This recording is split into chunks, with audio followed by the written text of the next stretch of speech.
Asalaamu alaikum warahmatullaah. Bismillah ar-Rahman ar-Rahim. Alhamdulillahi Rabbil Alameen. As-salatu was-salamu ala Sayyidina Muhammad wa ala alihi wa sahbihi ajma'in. Brother and sister in Islam, before I give you any information about what's happening now in Syria, I would like to give you some background or some feedback about what's happened in Syria in the last 40 years, because this is very essential, very important to know about Syria. The atrocity in Syria started in the early 60s. Probably some of your father was not born at that time. When Al-Ba'ath party came to the Syria and took power, and they start to implement atheist and taking off Islam from the life of the people. This is early 60s.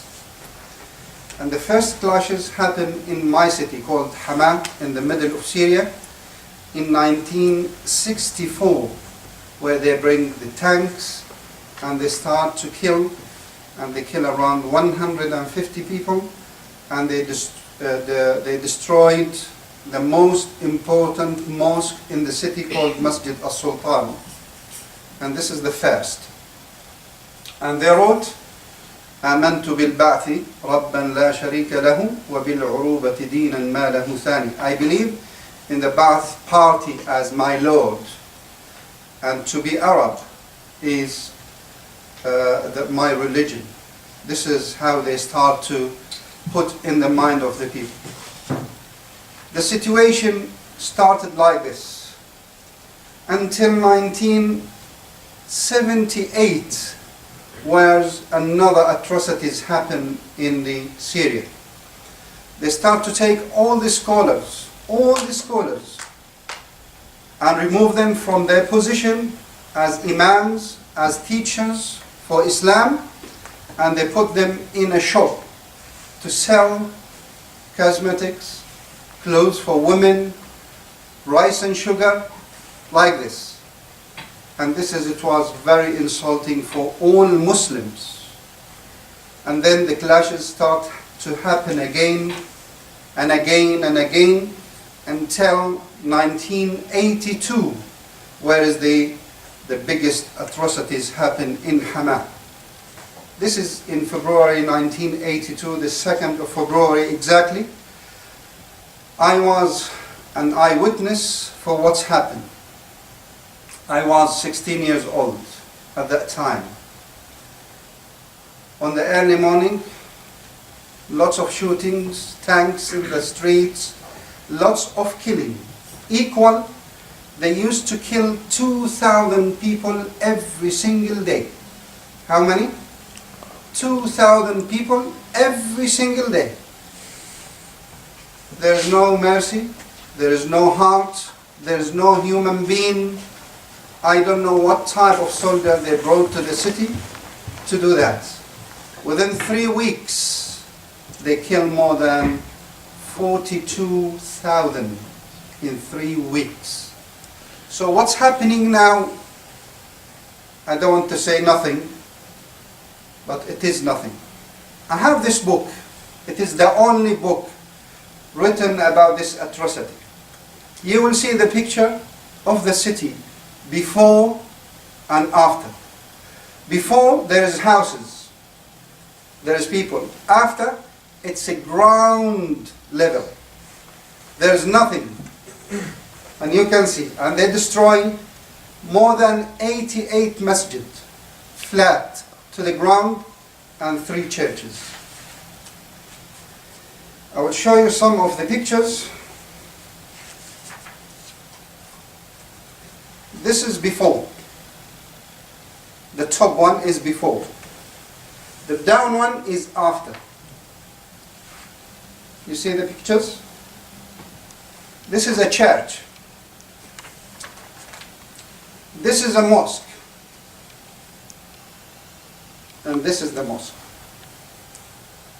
Can you see the differences? This is the mosque. This is being diverted from a church to a mosque at the time of Khalid ibn al-Walid radiyallahu ta'ala. And you can see the marks, before they destroy it, the marks of the Sahaba when they enter that place. This one is this one. This one is this one. They carry on. This is beautiful building. This is more than 2,000 years, this building. And this is now where is, you see, ground. It is empty, there is nothing. This is what they did in 3 weeks. Of course, this book is not there anymore in the market. Some of these pictures, I took it by myself. To do that is putting yourself under so much risk. And when they found out that I did that, they issued a capital punishment against me when I was 16 years old. So I have to flee from Syria, to run away from Syria, to save my life. I left. Still at that time there is no beard, their mustache, 16 years old. So imagine the situation. These issues, at that time, nobody came to the city. There's no media at that time. Only the BBC Arabic radio, they used to announce, like for less than 1 minute every day, there is clashes in one of the cities in Syria, and that's all. This is what they used to bring. The only journalist arrived to the city after 2 months is someone called Patrick Seal. Patrick Seal is the only journalist arrived to my city at that time. I left Syria after the atrocity of 8 months.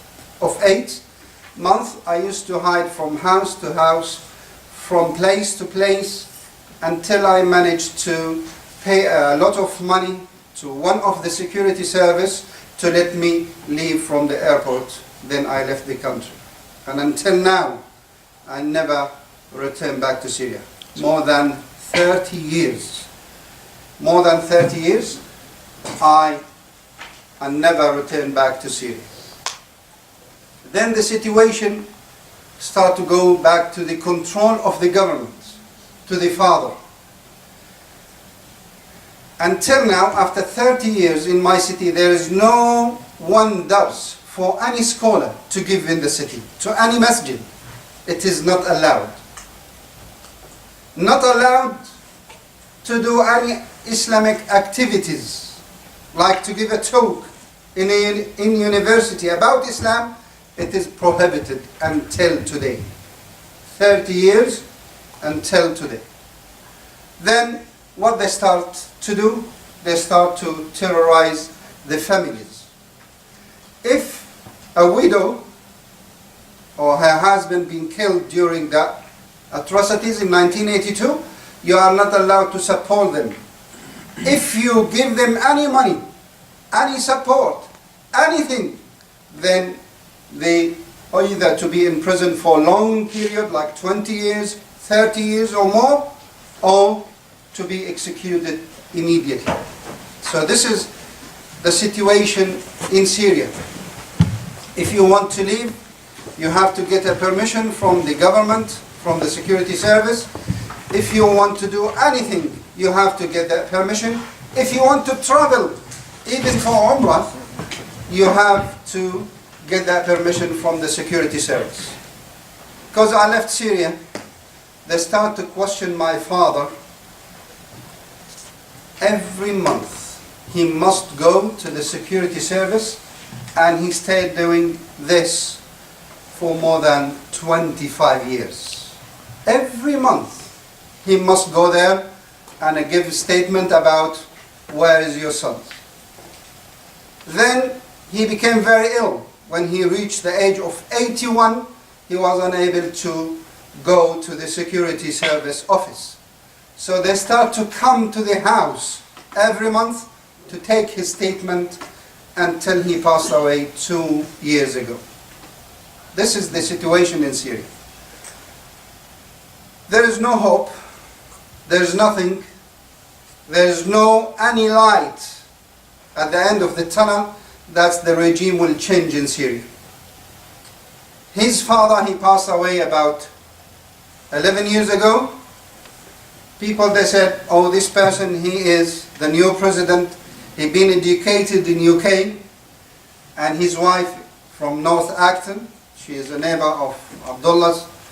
Her house is just a few yards from his house. People, they start to say, a new generation will come to Syria. But in fact, if you are a Muslim, the situation exactly the same. Exactly the same. This book, it has the names of those that been killed in the atrocity of Hama in 1982. This is all the name. It's been documented. This is the best of our abilities to write these names, but lots of names still not there. Especially those they've been arrested. Some of my friends, he entered the prison at age of 15, and he been released at the age of 40. At the age of 40, full of illnesses, destroyed from inside, he has no hope.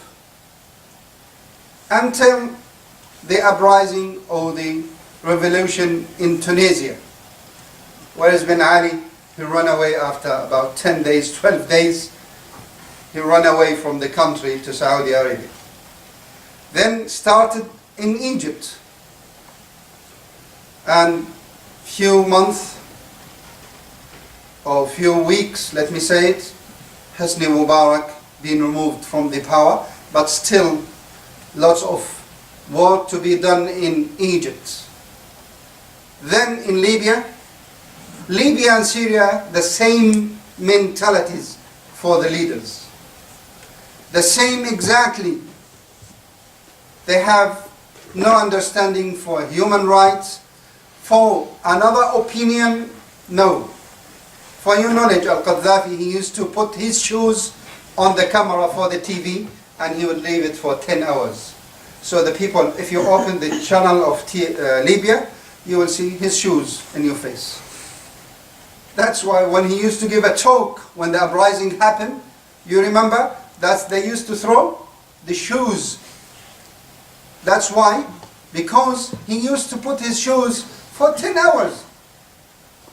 For 10 hours. Sometimes he said, no, it's not allowed to cut your hair. So you found your hair like this. You cannot cut it. If they found you shaving your hair, or cutting your hair, or trimming your hair, you are in prison. You don't listen to the unique leader. You are not allowed to buy the fish.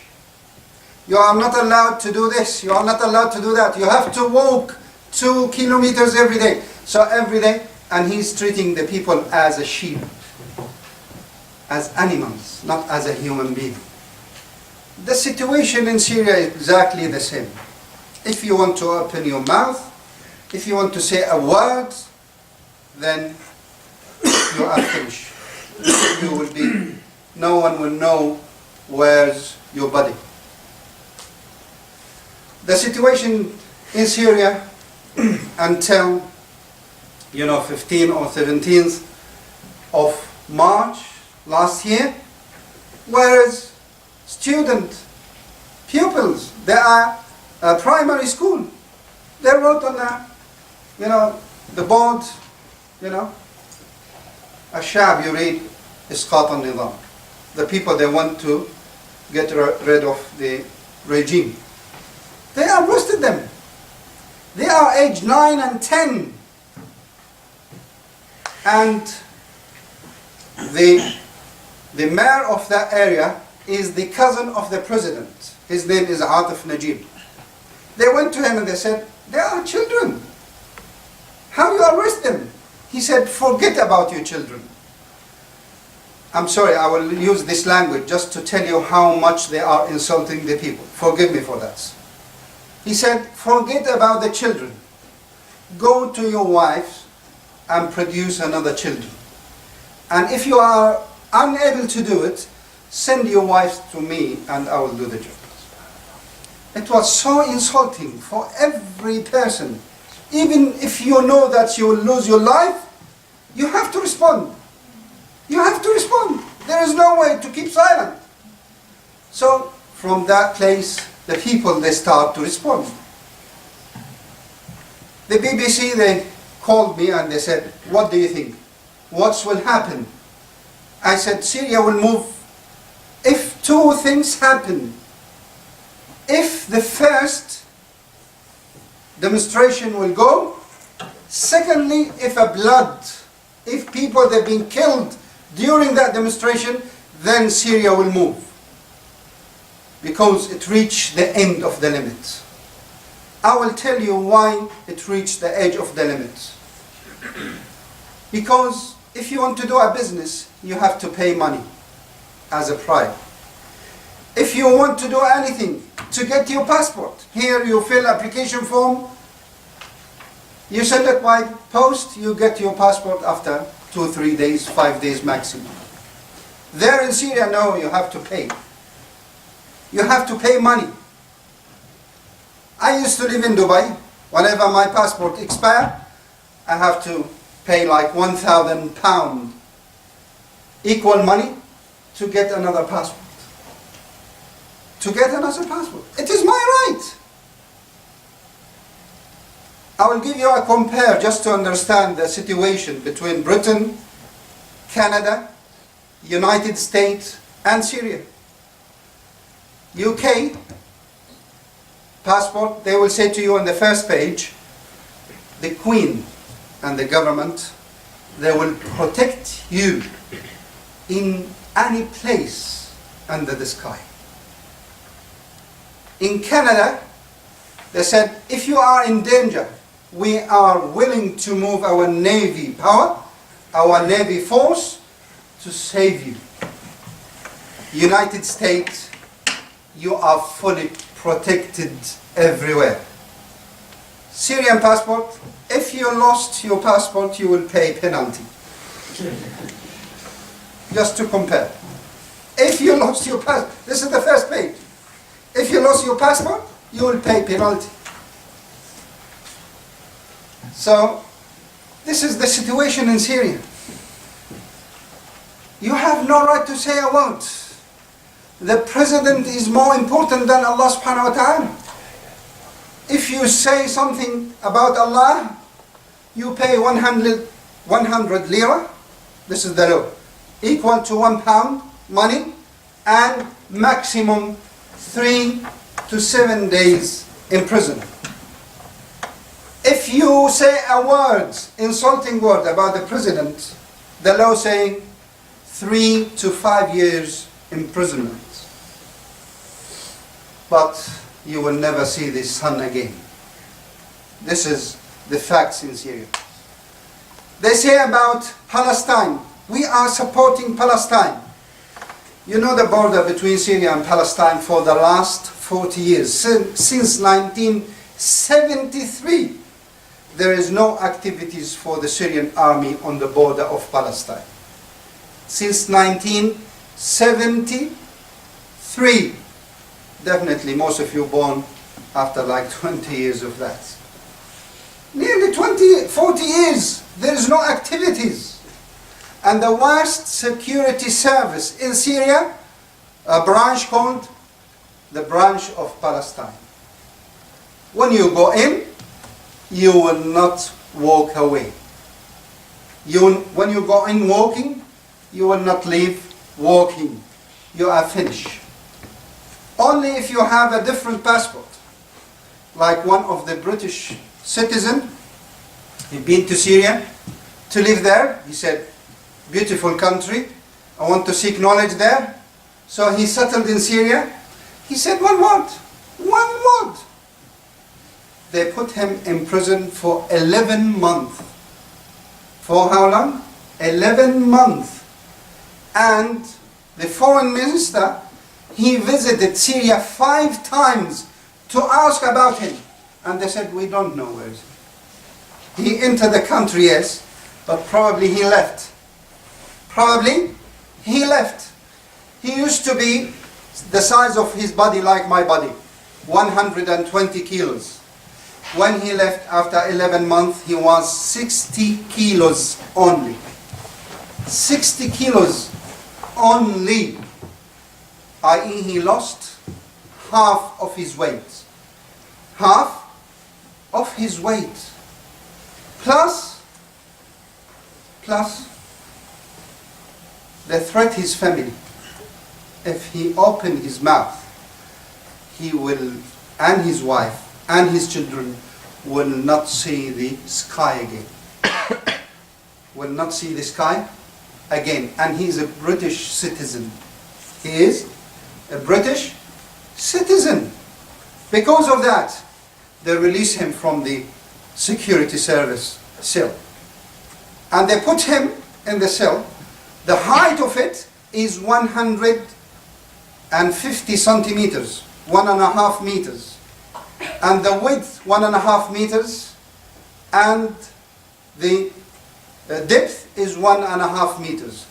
That means he cannot stand, he cannot sleep fully, because he is 180 centimeters.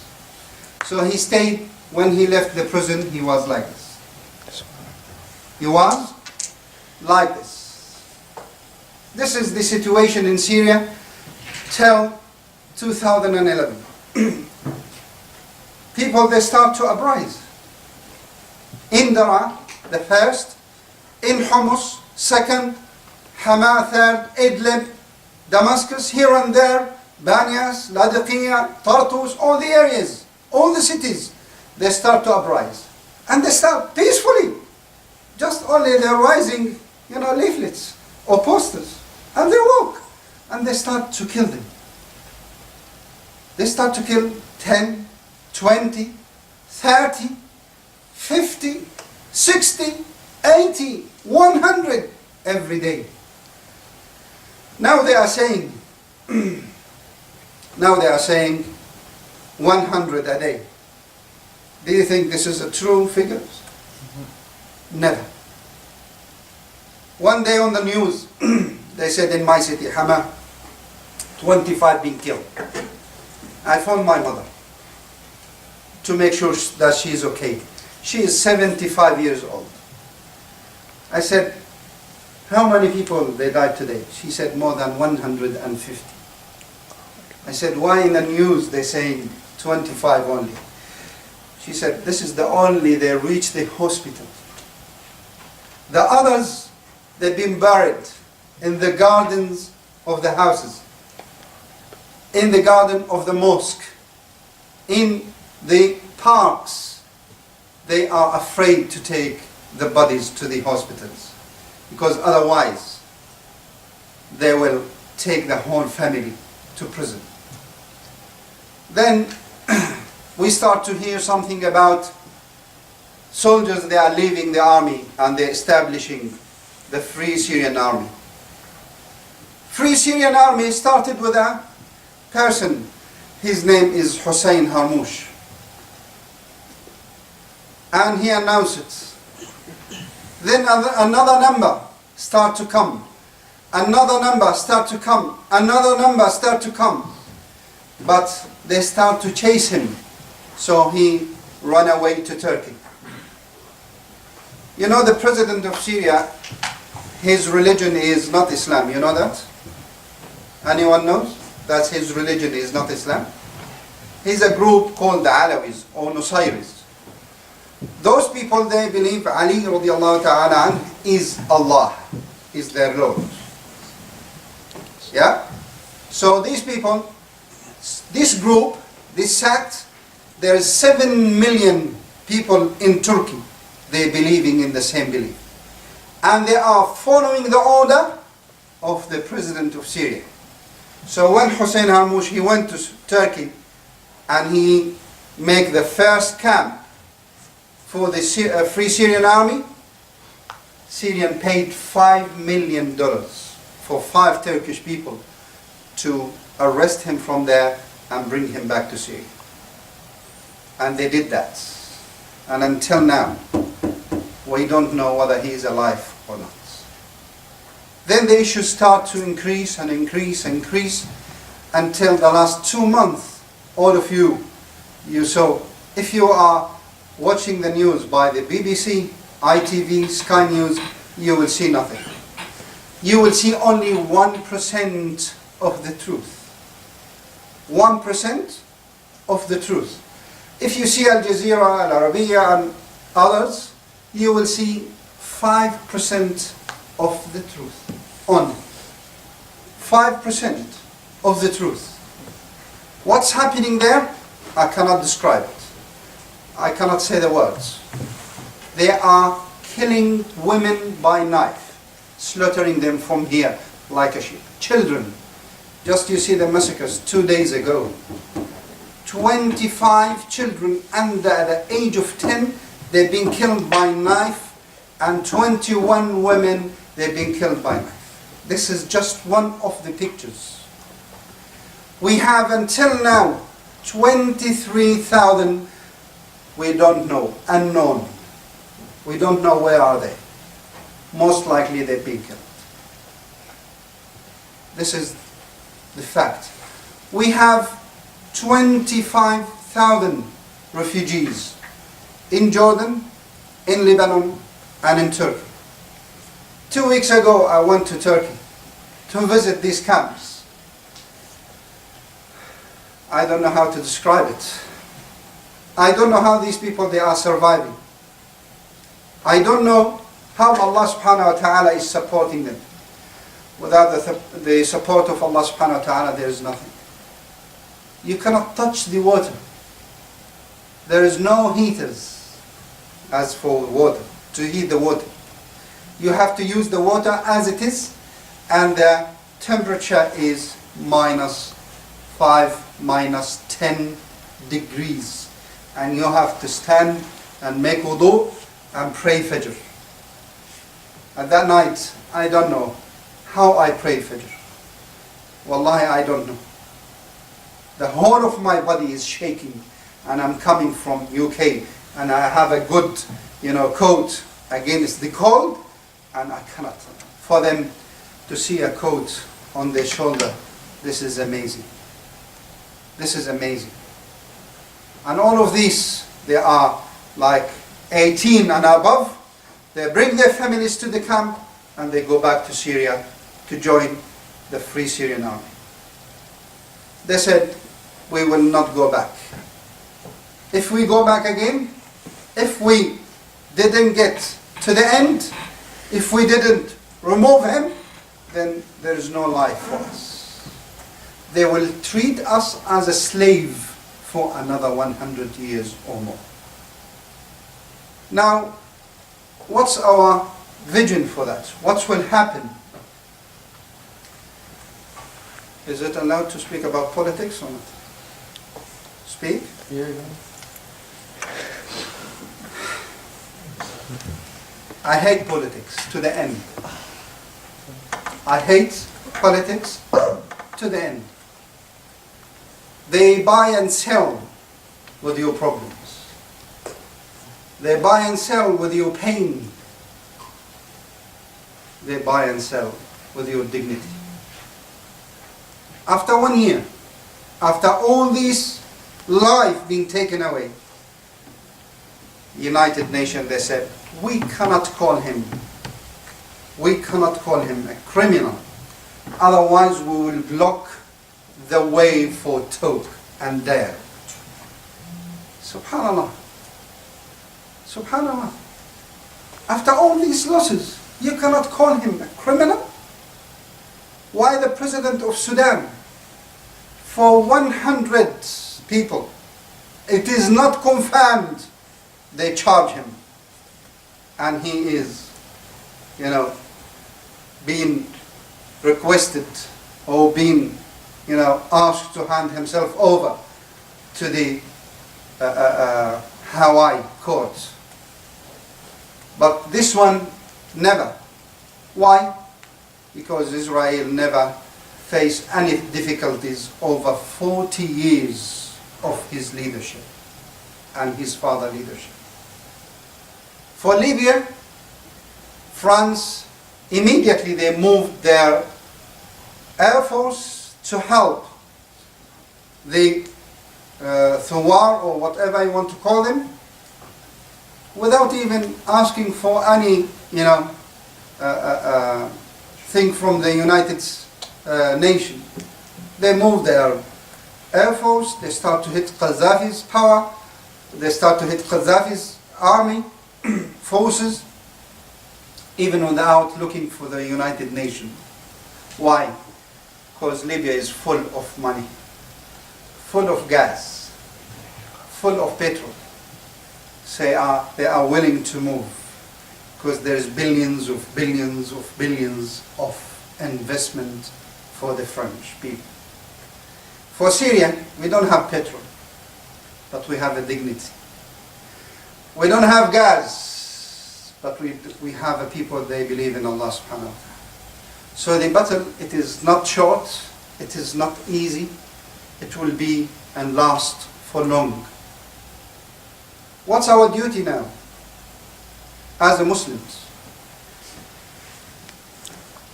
One of the brothers, he became a shaheed about 4 weeks ago.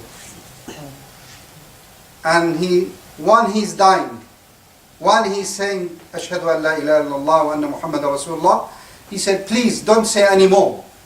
Our heart is with you. It doesn't help. It doesn't help. We have to move.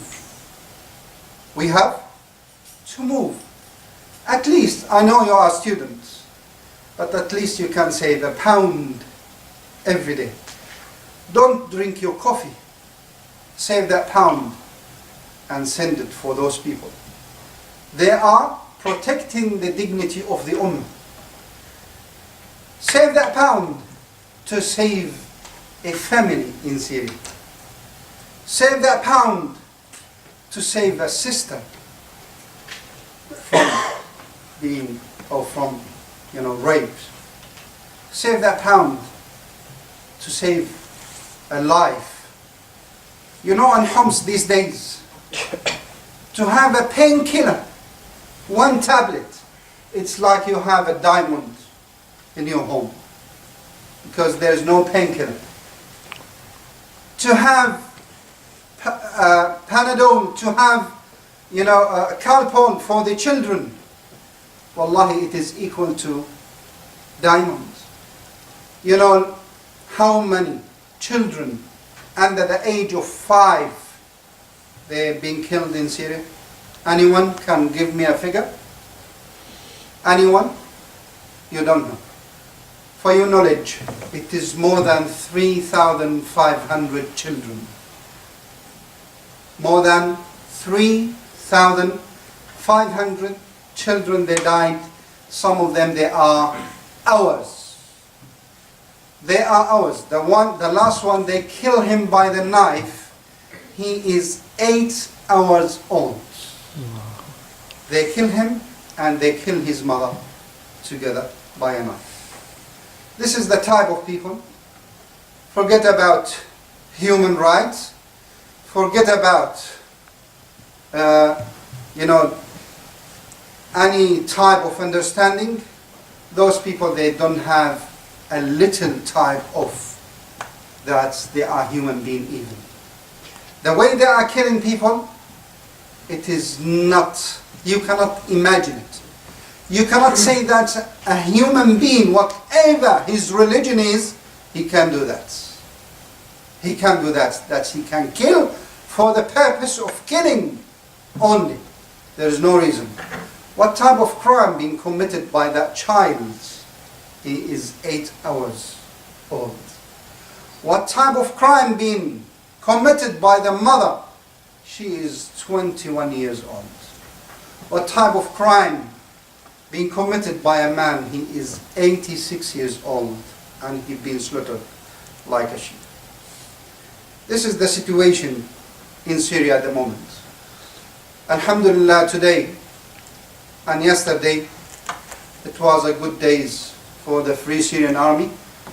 They move a lot on the ground, but also the losses is a lot. Yesterday and today is more than 250 people they've been killed.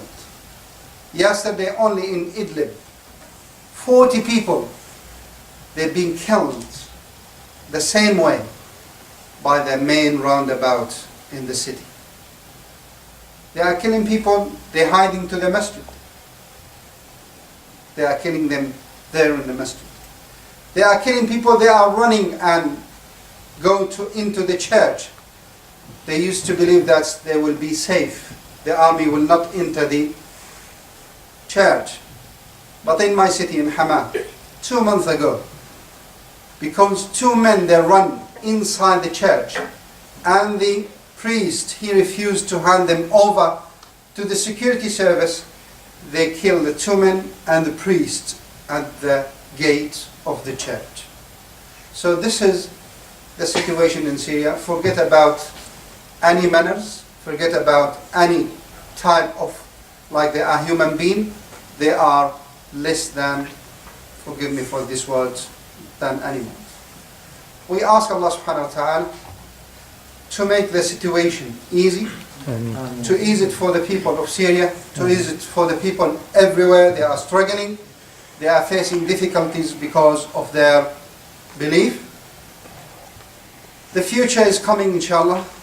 We can see the light at the end of the tunnel, but we must be united together, hand to hand, to save these families, to save this life, to save the children of Syria, and to save the future of Syria. This is what I have today. Jazakumullah khair for listening to me. I know the stories sometimes is painful, but we have to take the truth and move with it. Don't hide your head and say, I can't do nothing. At least you can raise your hand in one night and ask Allah subhanahu wa ta'ala sincerely from your heart to give a victory for those people. Jazakumullah khair. Alhamdulillahi rabbil alameen. If you have any sort of question, inshallah, I'd like to answer. Shaykh, can you tell everyone like some of the stuff they're writing in the mosques, on the walls of the mosques, and some of the stuff they're making people do pictures of Bashr? This is one of the things which is the most painful things to, is sometimes they said Allah is Bashar, and then they bring his picture and they ask you to make sujood to it. To make sujood to it, and if you go to the YouTube, you'll see that child, he is 10 years old.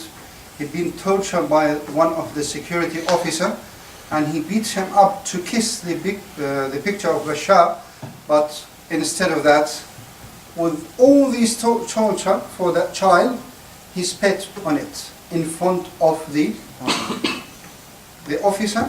That's why they killed his body. They take his nail from his hands, and then they took his organs, and then they hand the bodies to the family. They used to write in every masjid, like, there is no God but Bashar. And if you open your mouth, you are finished. One of my cousins, he wrote on the board in the school, وَمَنْ لَمْ يَحْكُمْ بِمَا أَنزَلَ اللَّهُ فَأُولَٰئِكَ هُمُ الْكَافِرُونَ, the famous verse in the Quran. And the security officer, he came and he took off his shoes and he wiped it by his shoes. At that time, every student in the school, they get mad because of his action, and they start to beat him up until he died, but they lost 10 lives from the students. This is some of the activities. I don't want to tell you everything, because some of the issues is so painful for the Muslims to take it. Wallahi, sometimes it is so much to believe it, even that it is happening these days in 2012. Jazakallah khairan for this talk today. I just want to have your point of view of what is, we are hearing a lot of defects happening in the regime nowadays, but just in new point of view, what's the role of just, for example, the Dar Fatwa in Syria? For example, we heard some defects on the, but like a lot of imams and ulama, for example, Mufti Hassoun, what are they driving? I mean, what's an imam with some knowledge and some stuff, he's seeing Muslims killed by thousands. Even his son. Even his son. They killed, the security service, they killed his son, and he didn't open his mouth. You know, the son of Shaykh al-Bouti, he moved to the opposition party, and he said, what's between me and my father is only that he is my father and I am his son, which is he cannot change, but there is no more link after that. The Darul Fatwa, which is this scholar, they give fatwas for the people. You know that they cannot say a word. Because if you go to the opposition parties, that means you are putting all your family under risk. You are putting your family all under risk. You know, the head of the Syrian, the Free Syrian Army, which is Riyad Al Assad, you know, 11 of his family, they've been killed by his doorstep. They killed them. The other one, about 9 of his family, they've been killed. So to stand against that regime, you have to pay the price. And the price, sometimes people, they cannot take it. So that's why they prefer to be a slave, to carry on with him. They don't know, they don't realize, they don't understand that your life only is being taken by Allah subhanahu wa ta'ala. And when you die, that means this is your day. This is your day. You will not live even for 1 minute more, 1 second more. And this is, all of us, we know it. That's the Prophet ﷺ, he said, when the angel of death will come to you, there is no more 1 second, there is no less 1 second. So if you take it like this, you will be able to uprise, to say, to be free from inside. But if you don't believe, even if you are a scholar, but some of them, they don't believe in that. He said, I want to live. To live why? To be humiliated? To be treated like animals? This is what type of life? He said, any type of life is better than to be in the grave. But at the end of the day, if he lived for 100 years, 120 years, he will live forever? No. So this is the issues of the mentalities of the people, that they don't understand this point. If he is a scholar and a big turban and a very long beard, but he has problem understanding this point. And that's why we have these issues. Let me tell you one of the stories. One of the soldiers, he was torturing one of the scholars because he said something about the president. And he felt sorry because this scholar is old, very old. He's more than 70 years old. And he said, oh my Shaykh, forgive me. You know, I've been ordered to do that. And he said, Wallahi, don't say that. All the oppression is coming on our shoulder is because of you and the other people similar to you. Because if you said no, if you refuse to obey his orders, then he will run away because no one will support him. The same story in Tunisia. Because the president, he found there is no one left to support him. He ran away from the country. Because any president, he's taking his power because of the people around him. And Allah subhanahu wa ta'ala told us about Fir'aun. Fir'aun, Allah subhanahu wa ta'ala said in the Quran, فَاسْتَخَفَّ قَوْمَهُ فَأَطَاعُوهُ. He didn't take any any understanding, any value for his people. He didn't take any value for them. And they obey him. So that's why he was the greatest oppressor in the history. But Fir'aun, he used to kill, certain people. But our president today, forgive me if I said our president, he is not my president at all. I never said it in my life, even if they cut my head. He killing everyone, every age, Muslim and non-Muslim. We have lots of Christian in Syria. We have around 10 million. We have around 3 million Christian in Syria. They kill them. They don't care. The Muslim Brotherhood party, Muslim Brotherhood. I remember in 1982, our neighbor, next neighbor, they are Christian.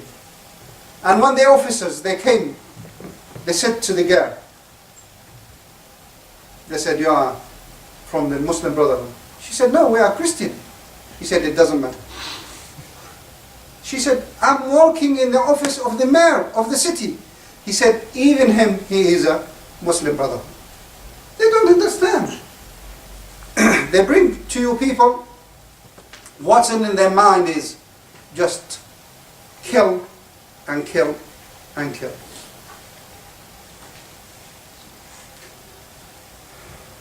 Any more questions? Jazakumullah. Yes. I just want to ask one more question. Basically, all the videos that you can see in Hama and Homs and stuff like that is what the Free Syrian Army, basically just random people. They're not really achieving anything. And as you can see, like now after a year, next Saturday will be a year, Bashar is as strong as he was before and even stronger. You can see he's taking pictures, he's going to doing some fake elections, talking in parliament. Some people will just go clap for him, everything he says. What effect have they actually had over the whole year? Okay, for your knowledge, Free Syrian Army is just start to move on the ground about 3 months ago. And for your knowledge, Syria, it has the biggest army in the area. Anyone knows the figures?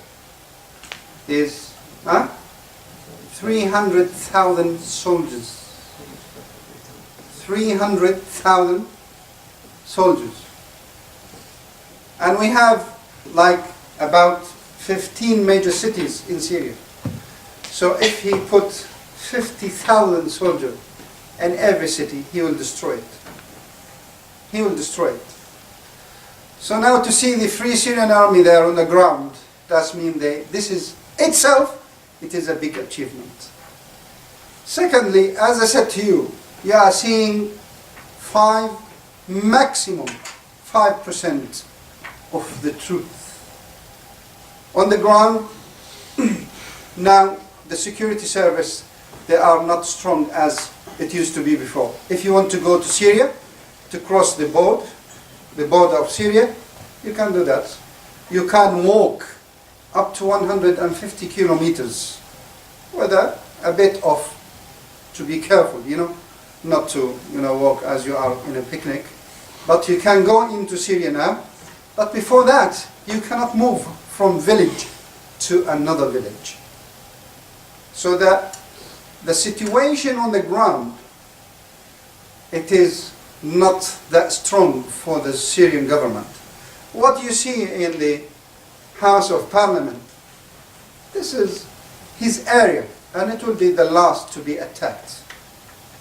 Because this is his ground, this is his base, this is his ways he brings the most of his security.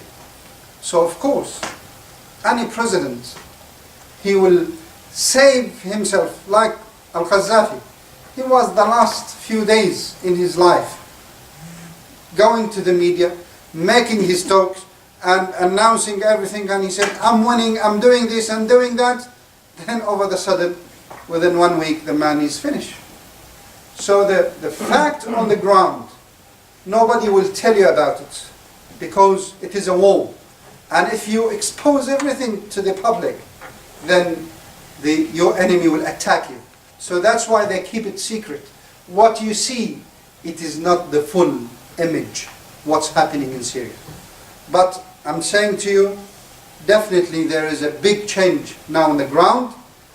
there is battles every day between the army of Syria and the Free Syrian Army. But as I said to you, the battle is a bit long, is not that short, because Iran is supporting the president of Syria with every month they are paying $6 billion to make him stand.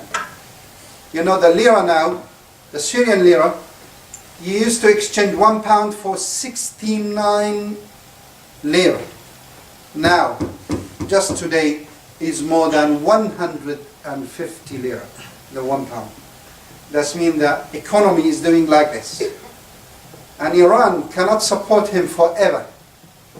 They have a limit to do that. And plus, inshallah, more and more soldiers, they are coming to the side of the Free Syrian Army. Lots of high level of the security service, they are joining them. But as I said to you, the battle is not easy, because he been there for more than 40 years, him and his father. We tolerate a lot, so we have to pay the price, and the price, it is a bit big. Any questions? I just want, speaking about the figures, I just want to highlight something about the question of the brother here, that actually the Free Syrian Army are not just fighting the Syrian army, they are fighting 3 or 4 armies actually, just from outside Syria, that's on the ground. So I know that's for sure, that's fact. Yeah, there's soldiers from Iraq, there's soldiers from Lebanon, and there's soldiers from Iran. And this is not a media things, this is fact. Go and type on YouTube, mashallah, now today is like our pages. Yeah? Go and you will see Iranian, you will see Lebanese, and you will see Iraqis. They've been arrested by the Free Syrian Army, and they used to fight with the regime of Bashr Al Assad. Jazakallah khair, Shaykh, for the very informative lecture. Inshallah, we leave us all more informed about what's going on in Syria. And I just want to remind you all to please donate. It's the least we can do. And also please make dua, because dua is the strongest thing we have as people in this country. This is the strongest thing we can do. Please make dua for people. If the brothers can leave first, in the A161 there's going to be refreshments, so make your way to the A161 if you want to. But the brothers, please leave first. Jazakumullah.